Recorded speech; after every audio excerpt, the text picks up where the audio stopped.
Bismillahirrahmanirrahim. Assalamualaikum warahmatullahi wabarakatuh. Kita lanjutkan materi tentang substansi genetika. Untuk kali ini kita akan membahas mengenai RNA. RNA itu kepanjangan dari ribonukleot acid atau asam ribonukleat. Ini adalah molekul polinukleotida yang berbentuk untai tunggal. RNA ini berperan dalam sintesis protein. RNA memiliki untai polimer yang lebih pendek daripada DNA karena dibentuk melalui transkripsi fragmen-fragmen DNA. Keberadaan RNA ini di dalam sel tidak tetap karena RNA mudah terurai dan harus diproduksi kembali. Adapun komponen penyusun RNA ini hampir sama dengan komponen penyusun DNA. Cuma ada beda sedikitnya. Kita akan lihat apa bedanya.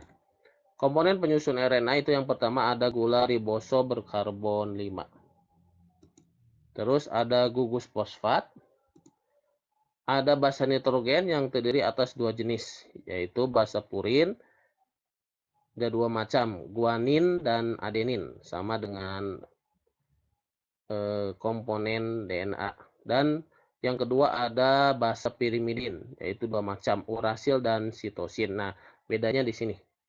Kalau pada DNA ada timin, ya, kalau pada RNA itu urasil dan sitosin. RNA memiliki beberapa jenis. Ada 3 jenis RNA. Yang pertama ada RNAD atau RNA duta atau mRNA atau disebut juga messenger RNA. RNA duta atau RNA messenger ini membawa kode genetik atau kodon di dalam inti sel ke ribosom di dalam sitoplasma. Tipe RNA yang kedua ada tRNA atau transfer RNA atau nama lainnya RNA adaptor. Fungsinya membawa asam amino dari sitoplasma ke ribosom. tRNA ini mempunyai antikodon yang mampu mengenali dua atau lebih kodon yang berbeda. Antikodon ini adalah triplet basa nitrogen yang terikat dengan kodon mRNA secara spesifik. Sedangkan tadi kodon itu adalah kode genetik yang dibawa oleh mRNA yang terbentuk dari triplet-triplet pada mRNA dan berfungsi menentukan jenis asam amino. Jadi kodon dengan antikodon itu beda. Yang ketiga itu ada RNA ribosom. Fungsinya RNA ribosom ini adalah sebagai perakit asam amino yang dapat membentuk protein tertentu dan bergerak satu arah sepanjang RNA duta. RNA ribosom ini tentunya terdapat di ribosom. Jumlahnya pun di dalam ribosom sebanyak 60% dari berat total ribosom. Ini gambar dari RNA duta, rantai RNA duta. Sedangkan ini gambar dari rantai RNA transfer atau RNA adaptor.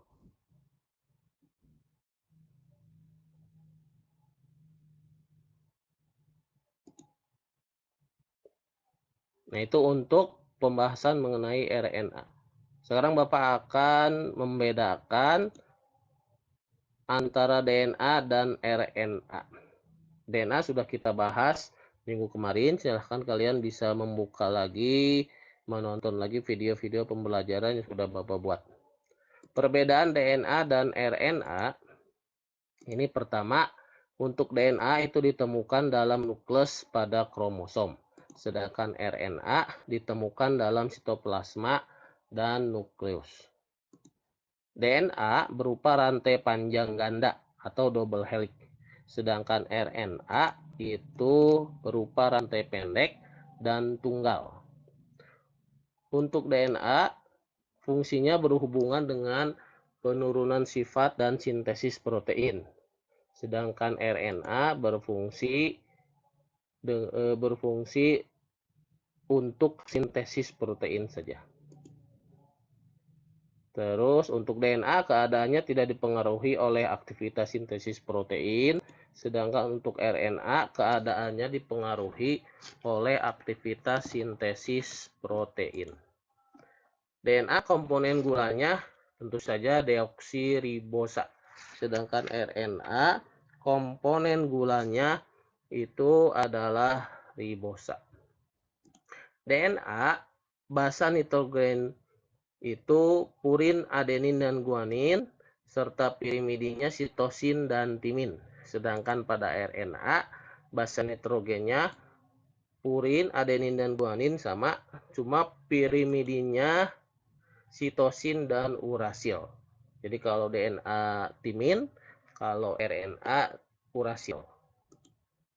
Untuk DNA keberadaannya permanen atau tetap, sedangkan RNA keberadaannya tidak tetap, sehingga periodenya pendek karena mudah terurai. Nah, itu mungkin perbedaan antara DNA dengan RNA.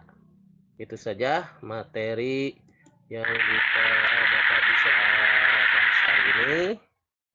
Jangan lupa kerjakan tugasnya. Terima kasih. Bila ada kesalahan, mohon dimaafkan. Assalamualaikum warahmatullahi wabarakatuh.